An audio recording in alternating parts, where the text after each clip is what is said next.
प्रदेश में पिछड़ा वर्ग और अनुसूचित जनजाति वर्ग के युवाओं का अधिकार बीजेपी सरकार छीनने में लगी है। बीजेपी के ओबीसी के आंदोलन को कुचलकर लोकतंत्र की हत्या की है। बीजेपी की सरकार की अगुवाई में राजधानी में आरएसएस का पथ संचलन निकला तो भोपाल में कोरोना नहीं फैलता। ओबीसी अपनी जायज मांगों को लेकर राजधानी में प्रदर्शन करना चाहती है। ओबीसी के आंदोलन को लेकर कांग्रेस प्रदेश अध्यक्ष कमलनाथ लगातार चिंतित हैं। प्रत्येक व्यक्ति को अपनी बात रखने का संविधान ने अधिकार दिया है। पिछड़े वर्ग के छात्रों की छात्रवृत्ति 2 साल से सरकार ने वितरित नहीं की।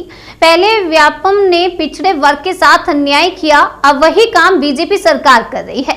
लोक सेवा आयोग के रिजल्ट में भी तमाम विसंगति है। आरएसएस आरक्षण विरोधी संगठन है। आरएसएस का पथ संचलन सरकार की निगरानी में निकलता है। सभी नजरबंद लोगों को सरकार तत्काल रिहा करे। ओबीसी आंदोलन को बीजेपी सरकार किसी भी कीमत में कुचल नहीं सकती।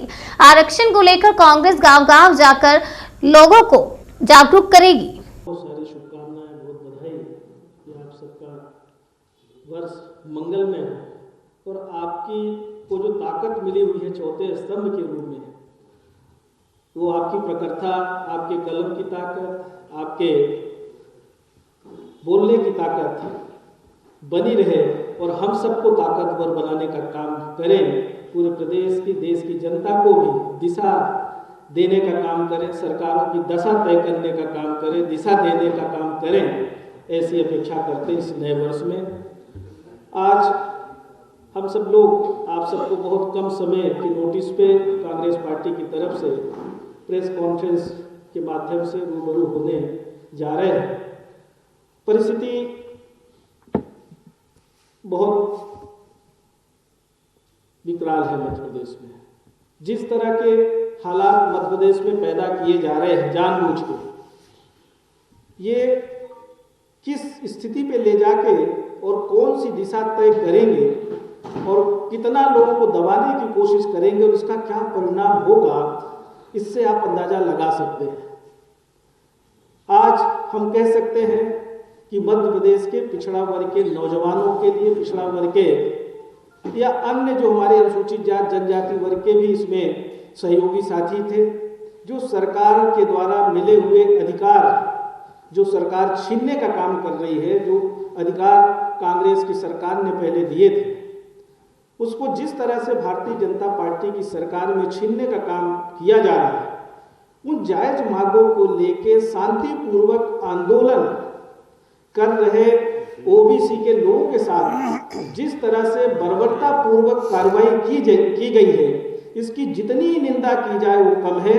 ये पूरी तरह से हम कह सकते हैं लोकतंत्र का गला घोटने का, लोकतंत्र में जो मिले हुए अधिकार हैं उसको दबाने की जो कोशिश की जा रही है, ये पूरी तरह से असंवेदनशील है, असंवैधानिक है और इसके लिए पूरी तरह से भारतीय जनता पार्टी की सरकार और आरएसएस और भाजपा के लोग जिम्मेदार हैं। एक कल यही आपके भोपाल राजधानी में और सभी जिलों में पथ संचलन निकला आरएसएस का, वहां कोरोना प्रकट नहीं हुआ।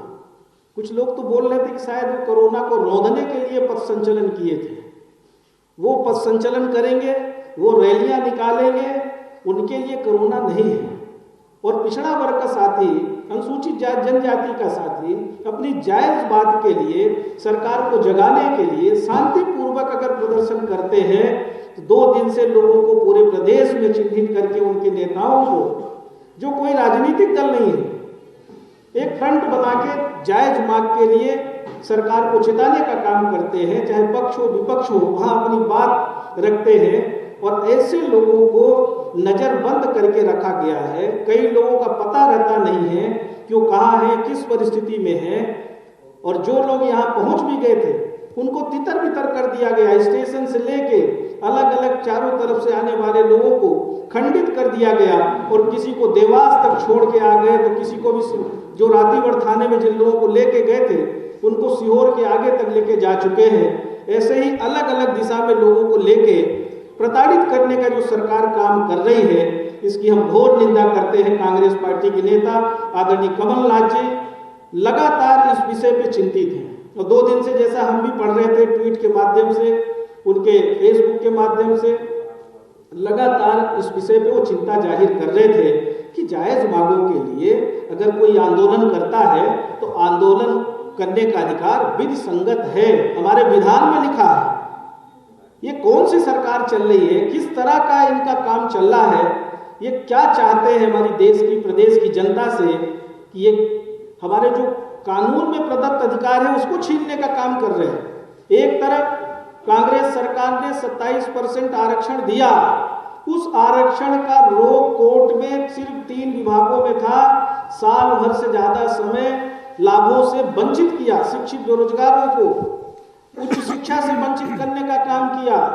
और दूसरी तरफ पंचायत चुनाव, जो आरक्षण की प्रक्रिया रोटेशन में होती थी, नए परिसीमन में 5 साल में चुनाव होता था, और उस प्रक्रिया से चुनाव न करा के नया अध्यादेश लाके जो नियम संगत नहीं था, ऐसा चुनाव डिक्लेयर करके मिले हुए आरक्षण, मिले हुए अधिकार को छीनने का काम भारतीय जनता पार्टी की सरकार ने किया। और आज हमारे जो गांव के लोग हैं जिन्होंने नॉमिनेशन कर दिया था, पंच से लेके जिला पंचायत सदस्य तक का,